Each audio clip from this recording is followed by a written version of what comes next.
Thank you very much, Chair Graham. Senator Schatz, welcome to your new role. I look forward to working with both of you.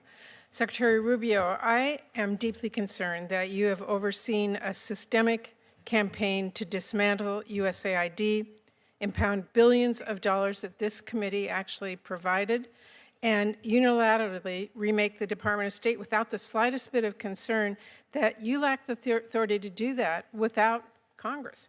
It has created chaos, it's caused preventable deaths across the globe, and it has undermined American leadership. What's up, Patriots? Welcome back to America Briefs, the channel where truth, liberty, and the Constitution still matter. I'm your host, Jake Walker, and today we're diving into an absolutely heated exchange from the Hill. Senator Patty Murray throwing some wild accusations at Secretary Marco Rubio during a recent committee hearing. Now, if you haven't seen the clip yet, Forbes breaking news caught the whole thing, and let me tell you, this is Washington grandstanding at its finest. As Ranking Member Schatz noted, what you've done is outright illegal, a complete violation of bipartisan appropriation laws, the Impoundment Control Act, and the Anti-Deficiency Act. Within hours of taking office, President Trump halted all foreign aid in flagrant defiance of the law. Now, under your watch, Secretary Rubio, that freeze was implemented with chaos and cruelty. And then you illegally shuttered USAID, placing everyone on leave, halting life-saving work, literally locking people out of the building and out of their devices, even in dangerous corners of our world. You paid people not to work, abandoned our partners across the globe, and chaotically recalled global staff, putting more than 1,600 Americans who served our country abroad in limbo. And when you shut down the USAID payment system, you even refused to pay for services provided before the illegal freeze. You fought all the way to the Supreme Court, against paying for services U.S. businesses already rendered with funding that Congress already provided.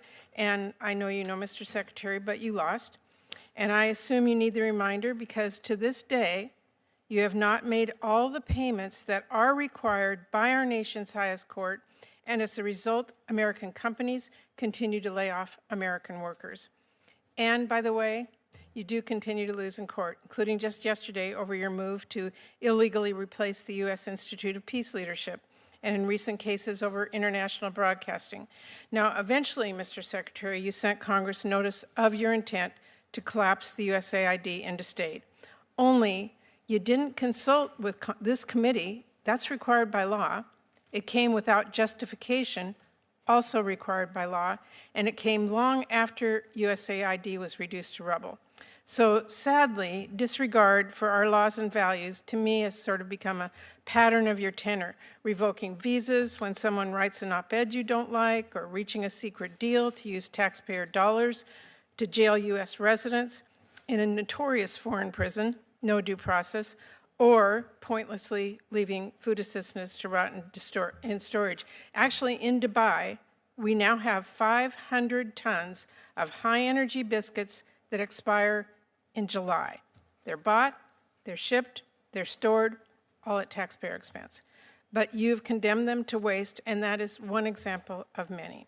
Now, another pattern that I'm deeply worried about is transparency. We have pressed you for information. Our staffs have sent you countless emails and briefing requests so we can do our job here. There are hundreds of unanswered requests and no effort to address them. And Mr. Secretary, that's got to change. Even your plan to reorganize the State Department came with no information on the 270 offices you are moving to eliminate, the proposed layoffs, or how USAID would be merged into state. I won't ask you whether impounding billions of dollars is legal. It is not. I won't ask you whether it's efficient to pay people not to work or fire them without determining staffing needs. But, and I won't ask you if cutting 91% of our counter-narcotic and law enforcement programs make us safer, abruptly abandoning agreements with allies makes us stronger, or ceding our global leadership to China makes us more prosperous. Of course not. We know that. We have worked together for years in a bipartisan way to advance U.S. interests and fund those programs. So with respect to my colleagues, how long are we going to sit here and watch this silently Are we going to roll over as Trump tramples our laws and undermines our U.S. leadership, burns down what we have spent decades building, and let millions of people across our globe suffer and die? Or are we going to stand up, push back, assert our constitutional power of the purse?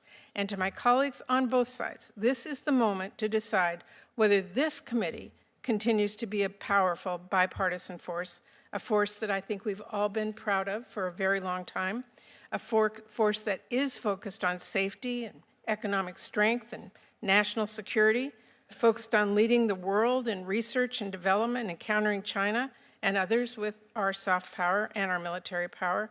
Every single member of this committee knows what we are risking by letting this administration tear down so much.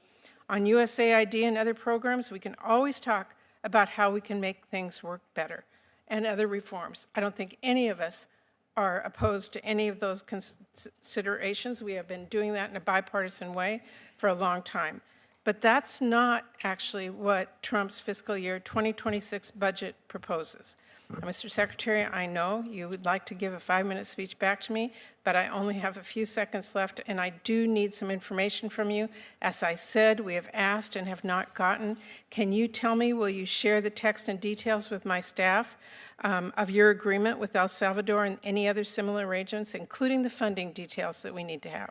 Well, first, I'd like to respond to your 7-minute speech, which is primarily, I disagree like 99% of it. It's just not true. We've done nothing that's illegal.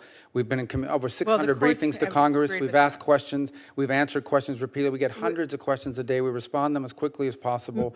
And your characterization of the moves that we made Mr. Secretary, I would false. just tell you, we are here because we need the information so that we can write our budget and on a bipartisan. Well, you'll have the information you need to write a budget. Okay, so will we get the details on the El Salvador arrangement? Yes or no? Well, which Salvador arrangement? Your agreement that you've made with them about. What agreement? The president of El Salvador agreed to take in 250 gangbangers, and we sent funding them. details we have not gotten. We need to see what the costs are. Well, we haven't funded that. We've provided them law enforcement assistance. I know you just claimed that we cut all this law enforcement assistance. We provided El Salvador and other countries law enforcement assistance. They have the right to spend that money any way they wish. But they did us a big favor. They took 250 dangerous, trained out. We didn't deport any U.S. residents. No U.S. residents were I'm not reported. going to argue with you on that. Well, it's not an argument, but don't say we deported U.S. residents, because we didn't. I don't deport anybody. I'm not asking. But we didn't deport U.S. residents. I'm asking you whether we can see the details of the arrangements, including the funding details. I'm giving you the details. The arrangements are we provide law enforcement funding to El Salvador, among other countries. How they choose to spend that money internally is up to them. No. But I can tell you. Can you give me the details on the 200-plus offices you're proposing to Sure, we've eliminate? provided that. We need that. Can I get your commitment to give us those? It's part of our reorg. How about the details and justifications of your proposed rescissions from programs you claim are out of alignment with administration priorities? Are we going to get the details of that, funding priorities? On rescissions and impoundment and things of this nature, that's obviously an OMB function, and I would talk to them about that in regard to what's going to go on with that money. I can tell you the contracts we canceled, and I can list to you the contracts we canceled and the rationale why, because I went through them myself. Can you get those to us like today? So the contracts? Yes, and the funding arrangements that you've made. That's what I'm asking for. Funding arrangements with who? For any of the rescissions, for any of the funding, for any of the multiple congressional directives that you have given out, so that we as an appropriations committee can make our funding decisions. Sure, you're going to have all that information when you put together a budget. Thank you. I enjoyed that. So let's break it down from a real American point of view. There she goes, Patty Murray, the queen of bureaucratic overreach, accusing Marco Rubio of outright illegal acts. Seriously, the same Congress that can't even balance a checkbook wants to lecture us about transparency and legal procedure? Let's get this straight. What Senator Murray is mad about isn't illegality. It's that someone is finally challenging the wasteful, bloated foreign aid system that's been bleeding American taxpayers for decades. She's upset because Secretary Rubio took action. He slowed down foreign aid. He pushed back on pouring money into nations that hate us, that don't align with American values, and that refuse to show results.